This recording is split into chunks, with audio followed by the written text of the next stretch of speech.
Assim, voltando novamente, Cambuca no Rio. Chegando mais um importadão aqui no porto.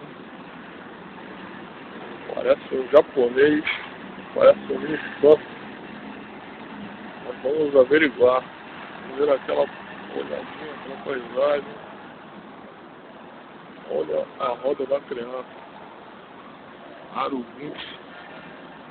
Formato 55, 40 na dianteira. Raio 20. Traseira. Raio 20 também, só que o pneu é 235 por 35. Brincadeira, olha a escrita. A escrita do carro. Agora vamos olhar a marca dele. É um Nissan. Positivo, Nissan. Nissan GBR. Brincadeira.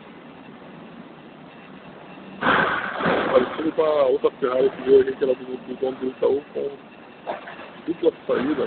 Dupla não, são 4 saídas da estrada.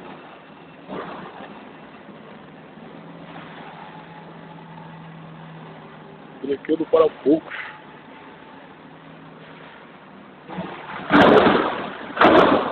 Nissan GTR.